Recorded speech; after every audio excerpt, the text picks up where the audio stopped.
Today, I'm talking with a producer that's worked with Nardo Wick, Yo Gotti, and more. He built a name for himself not just from placements, but through sound kits that are being used by some of the top producers in the industry. We get into how he started, what actually helped him level up, and what upcoming producers need to know if they want to do this for real. Let's get into it. Yeah? Yeah. Feel me? You feel me? I like to stay in the dark. I like to stay in the shadows. For this interview, you can ask me anything. Yeah, I got a whole bunch of shit. God damn, this man made an essay. What?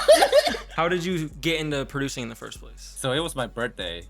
I was a bitch on my birthday. I was a bougie on my birthday, basically. You know, like when it's your birthday party, you have to treat them a food. You know what I mean? Yeah. So I said like, hey, instead of just me buying, I need some gift from y'all. You know what I mean? I need some gifts. Like I don't want to receive nothing. I don't want to receive like happy birthday, you know? So I asked him like, all right, if you want to come to my birthday or my birthday party, you have to bring at least one gift that you want to throw away. It can be any other gift, bro. It can be anything. I don't give a fuck. You know, I just want to receive something on my birthday. That's it. And one of my friends gave me an Eminem album, Marshall Mathers LP1. And I was like, when I heard those beats, I was like, ooh, who produced these beats? And it was Dr. Dre. So I got into hip hop scene when I listened to Dr. Dre beats and stuff like that. Like Kendrick Lamar was going up at that time. Then few years later, Metro dropped a video, a Razor video. Oh yeah, with the Razor laptop. Yeah, with the Razor laptops and stuff. And so I was like, ooh, wait, he makes beats through there? That's when I heard about Metro through the Drake and Future What a Time to Be Alive album. So that's when I decided to study more about producing. It was like 2016 or 17-ish at that time. My mom bought me an iPhone. I made a beat from my iPhone. I think at that time, the Travis Scott released Astro World at that time too, 2018, because 2018 I started my military service. Since I'm Korean, you know, I have to start my military service, right? After that, I made like 500 beats on my iPhone. I still have that iPhone, by the way. I still have those 500 beats. So I used those ideas, those 500 beats ideas, and put it on my computer just to see like what I can do better. My ex bought me a MacBook Pro. It was an M1. I got my first job. Yeah, I started making beats for 1 year. I think that's how I started making beats. It's a long ass story. I know it's corny, but like, No, you're good. Did you have any musical background before you got into producing or not? Oh no, I didn't have any musical background. I just love listening to music. That's all. I just love listening to music. Was there a specific moment or beat that made you realize like, okay, I could really take this serious. Like I can make this a career? I had a first job. That job was really a shitty ass job. It was very toxic because everybody was just blaming on me. Just imagine you just going to the work and just everybody just blaming on you. And then I was so excited to go home and just make beats. And I was like sending beats to artists for free. I didn't even charge them because I just want them to rap on my beats just to see like if they could rap on my beats. But some artists were so lazy. Some artists were kind of racist too. I'm not gonna lie. Yeah, like I was in a hell of a moment. I took it seriously when I met DB. So how I met DB, so there's this producer name, he's biggest the plug producer. I met him through some other people's IG. I forgot who it was so long ago, but I followed Dumpy Bumping, and when I heard his beat, his beat sounded fire. So I was like, yo, what did you do on that shit? You know what I mean? Like his mixing process, how you make it sound like that? But he was gatekeeping and all that stuff, so I don't you know what I mean, I don't mind about it. I saw him going live with DB because DB was doing Q&A on December at that time. I think at that time he was in LA. It was a time when Kanye was dropping Donda 2. So DB was like listening to other people, and then I went on live and, you know, I showed him my beats. And when he listened to my beats, the first beat he said like I could have fixed this stuff. The second beat, he was enjoying it. He was literally enjoying it. And then after the next day, I sent him some loops and he said my loops were fire. Then after that, when I heard the 808 from his beat that he used my loops on, I asked him about that 808 and he said it's on my personal kit, and I bought it. I bought that kit and I studied it and I sent him some couple of 808s. And at that time, I was going Instagram live like every single day, nonstop. Okay. I was like grinding, consistency. I don't care if somebody's watching or not. Like I didn't care if I had 0 viewers. I didn't care if I have 1 viewer. He hopped on my Instagram live, and he said we should make a kit together. At first, I did not know. At first, I did not know what he was trying to say or where he's trying to go begin with. But at that time, I was not a sound designer at the same time. I was just a beginner. You know, like I was the guy who's just trying to figure it out and stuff. DB and I had a call with me, just a FaceTime call. He said like, I'm gonna give you 2 weeks to get the kit done. That's kind of crazy. And I was like, fuck. So I quit my job. I quit my first job. I was like, screw every one of y'all. I'm out. That's it. I don't give a fuck. Like I don't give a shit. Yeah. So, and at that time, bro, it was the saddest moment for me, is because it was the hustle moment for me, because my mom was sick. I got a rental to pay. I was Yeah. broke as fuck. You know what I mean? All I had in my hand was like just pay for food. That's all I had. I was like talking with DB every damn time and saying like, hey DB, is this gonna work out? Is this gonna work out? And DB was like, don't worry, brother. The money's gonna keep coming once we drop this kit. Like 24/7, 24/7, 24/7. And I'm like, all right, bet. The kit wasn't done. It was the 1 week past. The kit wasn't done. DB called me in the morning and he's just like, send me the kit even though it's not done. This was Distro Multi-Kit Volume 1, by the way. I sent him over. He called me a few minutes later and he was like, yo, this shit hard. You went fucking dumb. And I was like, oh, for real? I went fucking dumb. All right, then I'm gonna add more sounds then. Fuck it. You know what I mean? Yeah. And then there was this birth of Distro 808. All right, so about the Distro 808. Did you know that 808 was actually a spins 808? It was a spins? Yeah, it was a spins 808. And I flip it to a Distro 808. And then I wanted to gatekeep it as my personal sound, but DB was like, you still have the preset for it? I was like, I do not. I don't remember how I made it. I still have the mixing process. I still remember like what I did. But he says like, as long as you know that you have that, let's just give out the sound. This is literally Distro right here. And I was like, all right, fuck it. I'm gonna just give it out. When the kit just went out, oh my god, the sales were amazing. It was one of the most beautiful movement I've ever had. Me and DV made like $10,000 in 6 months for the first Distro kit. Yeah, I was so happy. I was buying my mom some food. I get to pay my rent, and you know, I got so heavily inspired that I had to make Distro 2 right away. So that's how I took it seriously when it comes to music stuff as a full time. What was your setup like when you first started? Oh my god, you know what's crazy? I still have the photo, by the way, just so you know. Oh, bet. Yeah, send it through. I had $20 a fucking cooling fan, no interface, one audio DJ headphones that cost only $30, no interface, by the way. Ew. And an M1 MacBook. That's all I had. No mouse, no mouse, no mouse? no crack On plugins. trackpad? Only on trackpad. Ew. Only on trackpad. Yeah. When did things start to change for you career-wise? Like, when did you really start to see a lot of success? When me and DB drop a lot of kits, and then DB was also trying to help me to get more placements too. I really have to give it my respect to DB at the same time, because he's trying to help me out. He also told me like we treat each other equally. Like we never disagree with each other. Whenever we always come up with a plan, I support his idea. Whenever I come up with a plan, he supports my idea. It's literally 100% teamwork and effort. Every time I tell DB like, hey DB, let me design all the sounds. Like you just do you. Like you do the placement stuff. You do the Captain America stuff, while I'm the Tony Stark's father, just inventing sounds. Basically, you do you do the superstar stuff. I'll do the the backstory scientific stuff. Basically, I don't care. But DB still give the effort to give those sounds too. Like he still give his effort to design some sounds and give it out to people. He did mostly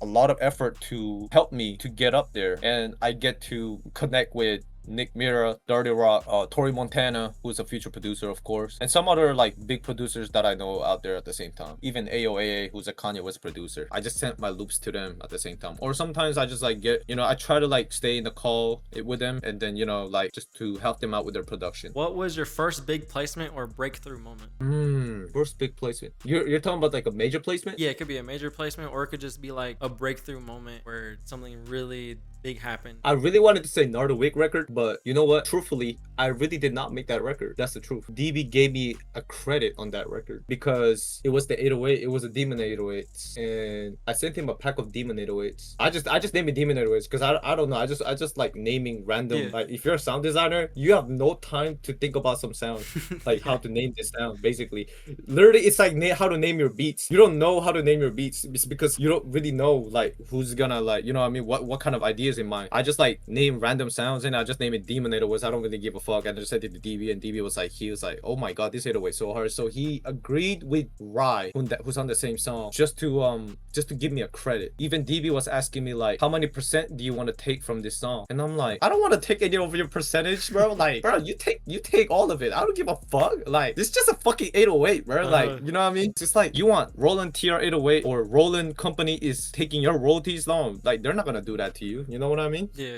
But this is what I told him though. I want you to drop with me on the Demon kit, the Demonizer kit. But I want to take some of it. I'll take more. So it's a win-win for you, DB. Basically, you have 2 money incomes on your side, while I only have 1. It's a win-win. I really wanted to say Nardo Wick record, but for me, it was the Yo Gotti song with Rich Homie Quan, the Mandarin song. It was a legendary moment for me because it had DJ drama in it, and it has like legendary artists, Rich Homie Quan, who I listened to back in the days, during the Rich Gang, thing. Young Thug, Rich Homie Quan days, basically. How did that opportunity come together? You know what's crazy? Whenever I be getting placements, I see a lot of DMs. Bro, can I send you some loops? Bro, let's work. I'm not gonna lie to you. I know that's cool too. You know, I know everybody's hungry. You know what I mean? But I really wish that sometimes they DM me like, congrats on your placements. Like, as a real person, instead of just saying like, yo, let's work. It sounds robotic to me. You know, like we're also human beings too. Facts. That's what I wanted to tell people about, like how to get collab with other producers. Treat them with respect. Don't treat them like a robot. You know, treat them like as a real human being too. What's your favorite songs that you worked on and why?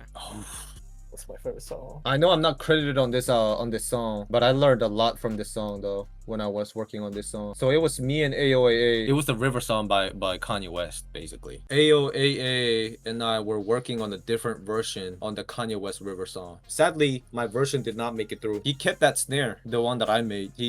At first, Kanye did not like it, but when he kept hearing it, what was the mission of that song was, he said he do not like high end, like the high frequencies. So you're not allowed to put like those high leads. You're not allowed to put those high pads. You're not allowed to put open hats. You're not allowed to put hi-hats. Damn. It was a very challenging song, but I learned it was very simple and it was very I learned a lot like from that record too. Without those high frequencies, if you ignore those high frequencies, just like hitting it to the mid and the lows, right? The melody sounds very simple and I love it. So for some reason, I just started doing that too. Like I started avoiding high frequency sounds too, which is crazy. How did it feel when you found out that your loop or sample got released? I just listened to the album. I just listened to the whole album. Oh, you found out from just listening to it? Yeah, it really happens like unexpected. It really happens unexpectedly. Yeah, it's all about communications, but sometimes people don't let you know about it. You just gotta like figure out yourself. So what do you have to do when it comes to like this? Don't be dramatic over a fucking social media like, oh my god, this guy stole my loop. Yeah. Don't do that. Don't do that. Yeah, bro, like it's always, when it comes to this music industry, it's always about business. So what do you have to do? Get yourself a goddamn lawyer and say like, you know, the label failed to credit me and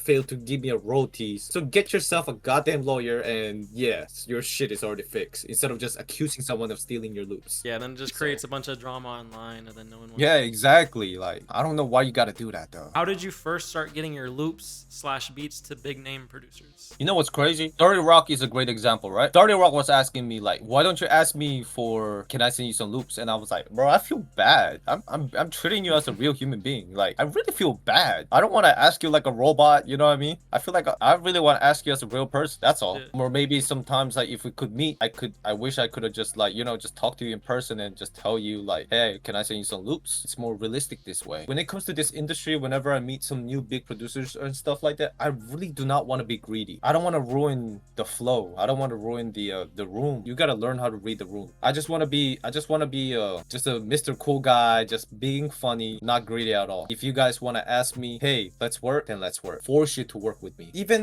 this guy True Beats too. True Beats is a Mike Will made a producer, and when they were in Korea, True Beats was about to introduce me to Mike Will, but Mike Will was taking so long to dress up, and True was like, I ain't gonna lie, I really feel bad. Maybe next time. I'm not greedy. I'm just here. Why do I gotta meet Mike Will if I have you as his producer? I could send you some loops to you, and you could just work on them. You see what I mean? Yeah. It's like, I'm not that greedy. I trust you. That's me basically. So when it comes to getting noticed by big producers and not getting ignored, like is there a certain way that you have to approach them? Certain ways to approach them. You have to build up your values. That's what is it. For example, you see some producers making real videos, right? Making some cool stuff in the real video. That brings value. Producers are learning from it, and even big producers are learning from it. And you're getting your name out there too. Even this guy Pro by Loner, he's really creative with his videos, and I learn a lot from Pro by Loner at the same time. So with his video too, like it brings value to his videos, that especially with the sample makers too, like if you bring value to your samples, like most of these big producers gonna use your samples is because it's very creative, it's unexpected, it's different. Like Travis Scott is a great example. Travis Scott brought a great value to his music. That's why people are listening to his music. It's because musicians wants to learn his great productions of his music. Tyler the Creator, Kanye West. Bring your value to those big producers. That's pretty much it. When collaborating with top producers, how do you make yourself more valuable? I challenge myself to try a different chord progression, try going a different route instead of going to the same route, because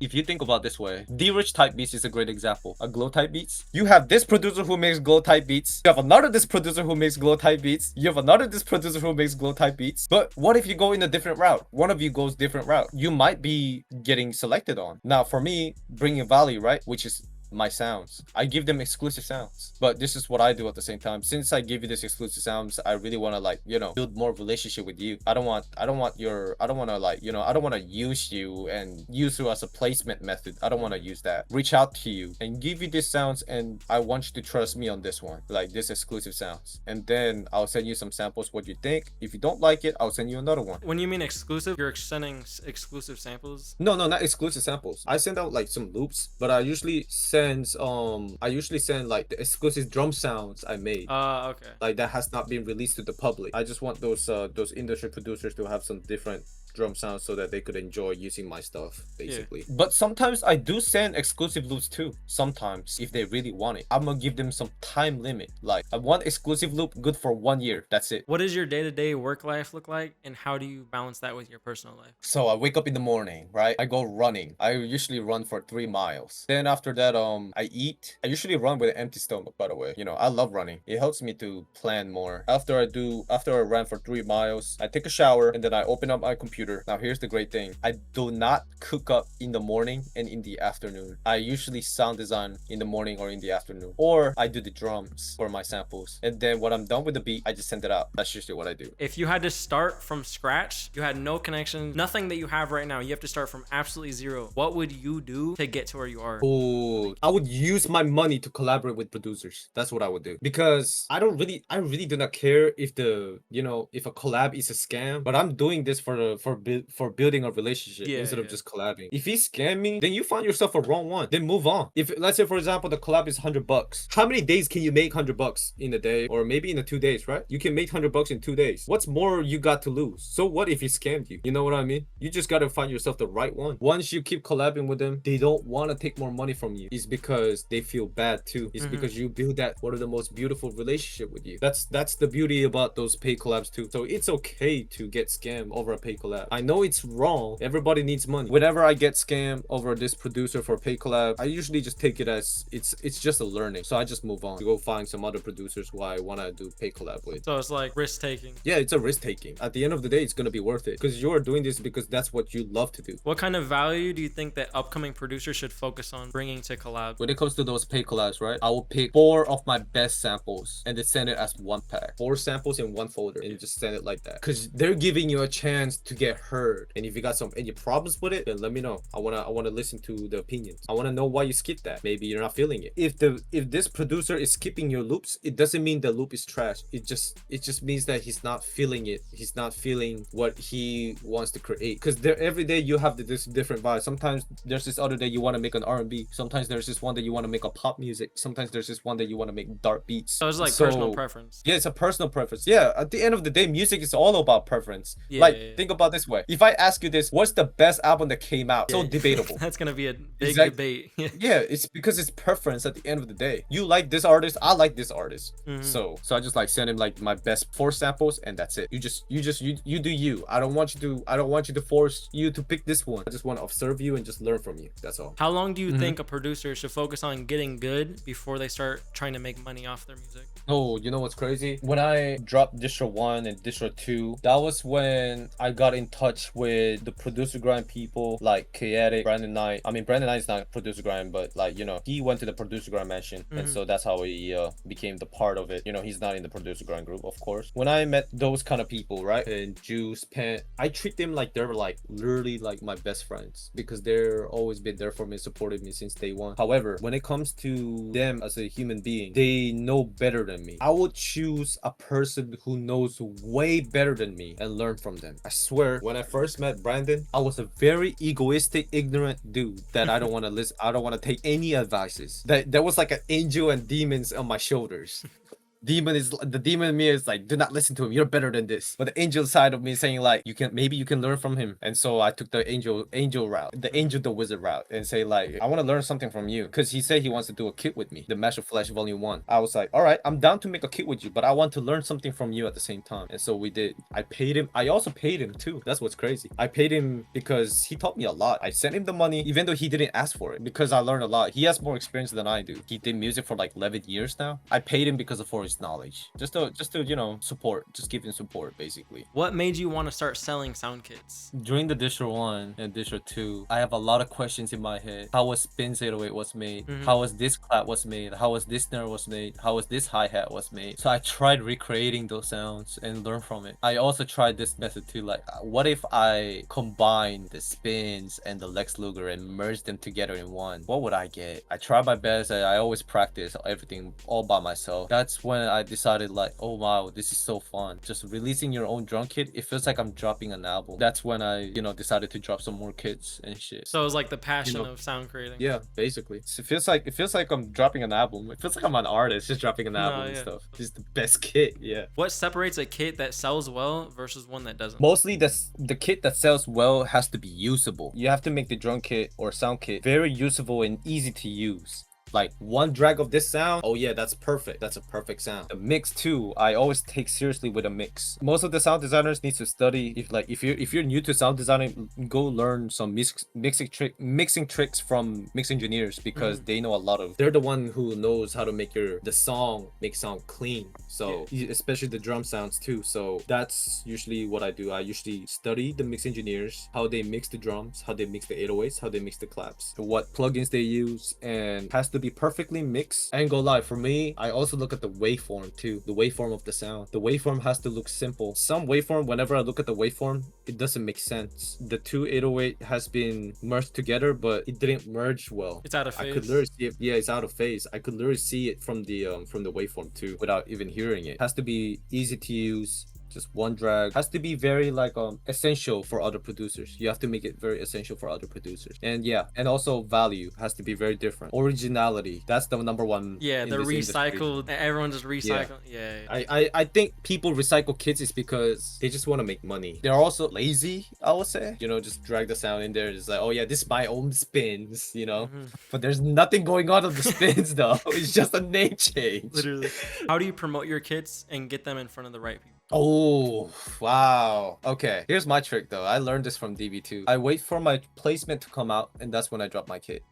Yeah, it's because like when you have a placement with somebody else, right? Every people are looking on your eyes on you, and they want to work with you, right? And then the next day you drop a kit. I was like, oh shit, this guy dropped a kit. I wanna buy some kits from this guy. That's rule number uno. Number two, what I would do, I would also pay for promotional stuff, or just, you know, just willing to work with other YouTubers who does tutorial videos to like, hey, can you help me to promote this kit? If they're down, all right, I'll send you the kit over, and you just make a video about it. That's all you gotta do. It's as simple as that. What's something that most people get wrong about selling kits? What producers get wrong about selling kits? It could be like how you were saying, people just want to make money, like just to people when they make kits and it just doesn't do anything, like it just flops. What's the biggest problem you think? Recycled sounds. That's pretty much it. I'm not gonna lie, that's all I can think of. Like, bro, like once I imagine the kit is like $60, but it's all the sounds that you have in your computer. It's like you just got scammed and stuff. Yeah.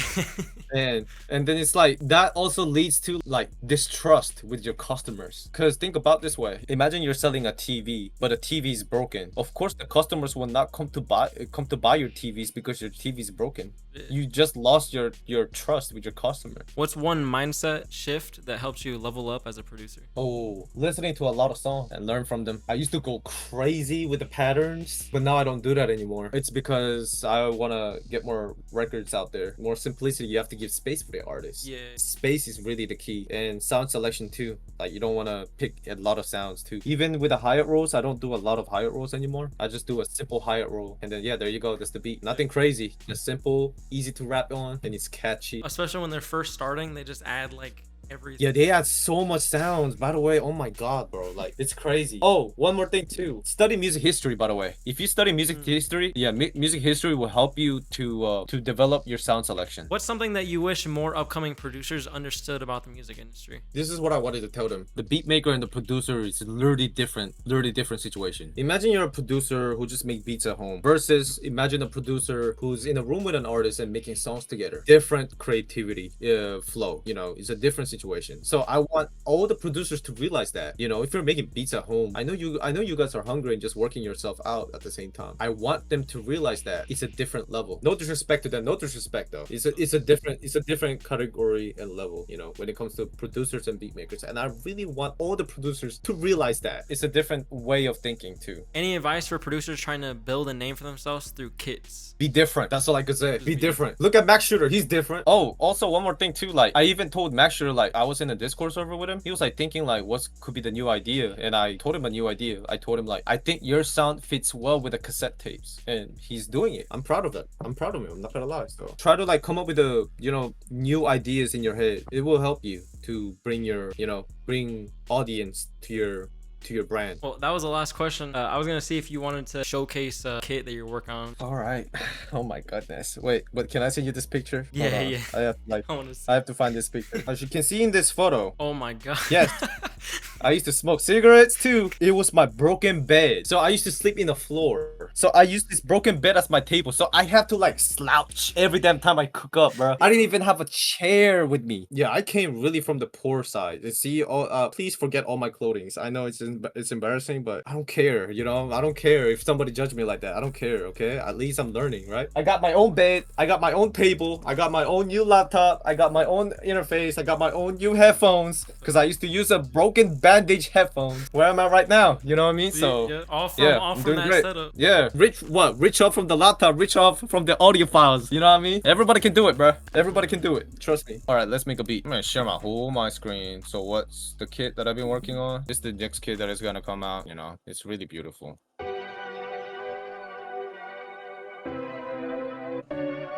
Let's try this.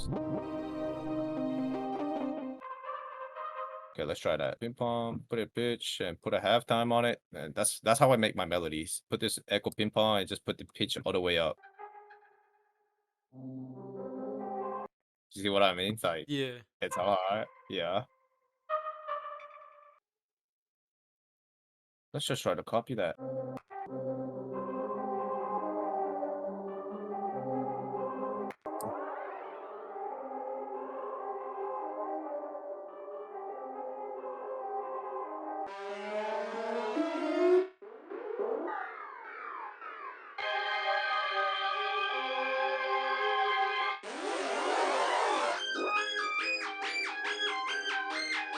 I usually like cook up with the metronome on.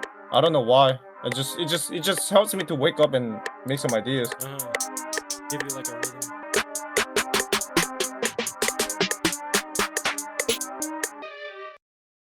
There we go. Do you usually render your melodies out to audio? Yes, so I could flip it easily. And I just like chop it up.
like to mix my drums first.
Oh, come on. Thank you. The thought process behind the arrangement. Oh yeah, I just like let it like this and just like let the engineer just fucking you know, arrange it for Oh, it. chop Maybe it up. artists Yeah, might okay. want to just like up and stuff. Maybe I'll just do it like that way. Appreciate you coming on. Hey, if Bro, I none of y'all appreciate heard you, of the bro. Wizard yet, I'm gonna leave all his links, his socials, everything to Thank his you, kits man. and stuff. That's love, bro. Yeah, no problem, bro. Go check him out. He's fire. Is there any last words of motivation or anything you want to say to the people? Don't give up. We're all hungry. I feel you. I feel your pain. If these producers are being Hollywood in front of your ass, just move on, bro. Don't bitch about it. You know what I mean? Trust me. All these big producers will come to you, bro. Just keep working. Don't give up. Keep networking. That's all I can say. You're still here, so that means you really want to do this shit. If you want to see how I generated almost 10 million views last month, click this video.